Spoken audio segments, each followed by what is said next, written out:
If you work with computers, you've likely heard terms like RAM, hard drive, and processor mentioned by tech support or others who are more interested in what goes on inside of a computer's case. If you've always wondered what the various components of your computer are for, but have never really had the time to look into it, then this video is just for you.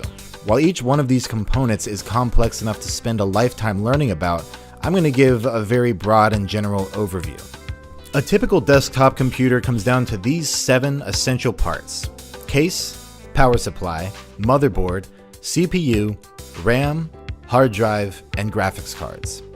These are the fundamental parts of any desktop computer.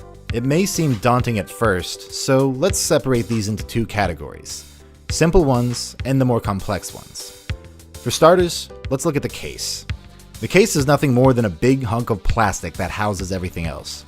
Some of them have more or less physical space, some of them have different parts where you can put screws in or this or that, but at the end of the day, all the case really does is provide a nice enclosed system for everything else.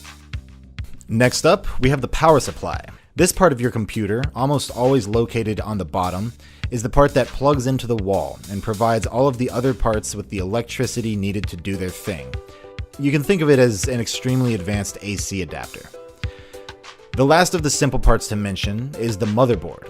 The motherboard is a wide and flat circuit board that all of the other components plug into.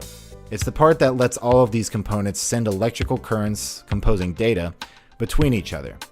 While not particularly expensive, the motherboard is arguably the most important component because without it, you'd have nowhere to put anything else.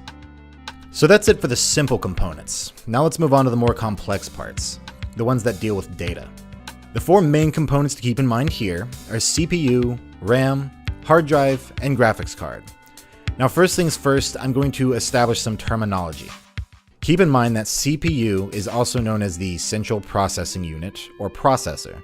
These terms all refer to the same thing. They are completely interchangeable. RAM stands for Random Access Memory and is often referred to as just memory. A hard drive is often referred to as a disk drive or storage. And a graphics card is also known as a GPU or graphics processing unit. For this explanation, I'll be using the terms CPU, RAM, hard drive, and graphics card. So let's start with the CPU. The CPU is where your computer does things. It isn't really capable of storing very much data at all, but it's very good at doing things with data. Quickly reading it, arranging it, doing the type of quick and massive calculations needed to run your programs. This is where most of your programs are essentially run from. It's often referred to as the brain of the computer. I personally don't like this description because really your entire computer is just a brain. It's just the center part of your computer's brain. Basically everything that happens in your computer goes through your CPU at some point.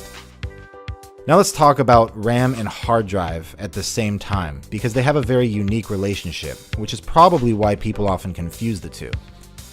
Your hard drive is where all of your data is stored.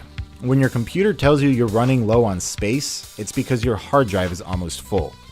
All of the data that makes up your videos, pictures, documents, project files, or the 3D worlds and models that make up a game are all stored here. While hard drives can store lots of data, they're relatively bad at accessing that data quickly.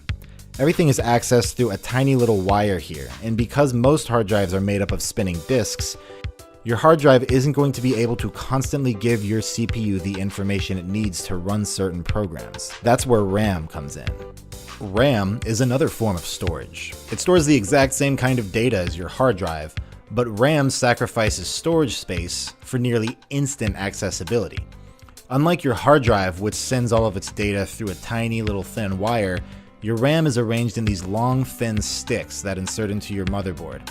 Think about a storage unit. If you have a massive warehouse with only a thin doorway, it's going to be difficult to get in, find what you need, and get out if it's kind of spread all over the place. You'll have to go through a tiny door. But if you have a long, wide storage shed that's got a big, massive garage composing an entire side of it, you won't be able to store as much, but things are significantly easier to get to. Typically, if your computer has 1,000 gigabytes of storage space in your hard drive, it's likely got about 16 gigabytes worth of RAM. Here's where you put the stuff you own but you aren't currently using, And this smaller one is where you put the stuff that you are using and need to be able to get in and out of quickly. When you run a program or a project file, your CPU identifies what parts of data are needed for that program to run. It pulls them from your hard drive, and then it stores them in your RAM sticks for quick accessibility. This is why when you start a new level of a game, for instance, it has to load. Anytime you see loading, it's loading the data that composes that level from your bulky hard drive into your RAM. From a user's perspective, just follow this rule of thumb. RAM allows you to run intensive programs, while disk space allows you to have more of these programs installed. It also allows you to have more of the data they're referencing, whether it be pictures, videos, or mods. And finally, we get to the graphics card. With all of the calculations going on in your computer to turn a bunch of numbers that basically come down to ones and zeros into a constantly updated three-dimensional world, the final and most important and arguably most difficult step is to display that on your monitor. It's possible for your motherboard to do this alone, but it's not going to look good, and it's certainly not going to be able to do much. Your graphics card is essentially an entire computer in and of itself, dedicated to the sole task of figuring out what pixels need to light up on your screen, in what color, and at what time. If you were playing a game that had a very busy and high texture world with lots of models and different angles and colors, your CPU is the thing that creates that world. It knows where the stuff is, and it does so with data that's been stored in your RAM, which was loaded out of your hard drive, but it's your graphics card that figures out what it's supposed to look like based on where you're standing in the world. Without getting too off topic here, if you're somebody who likes math, I highly recommend you look up fast inverse square root, which is directly related to how three-dimensional worlds calculate perspectives.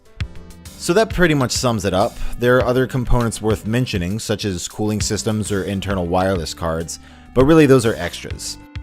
So to summarize what I talked about so far, the case stores everything in a physical box, the power supply gives electricity to what needs it, the motherboard is the body that everything plugs into, the CPU does everything, RAM stores data that is needed for quick access, hard drives store everything that you have installed and the data that goes along with those programs, while the graphics card figures out how it's all supposed to look on your monitor. Well, thank you very much for watching. I hope I helped, and if you have any questions, feel free to leave a comment and I'll do my best to answer them. Liking and subscribing is always a big help, and I plan to put out many more videos explaining technical concepts such as this one.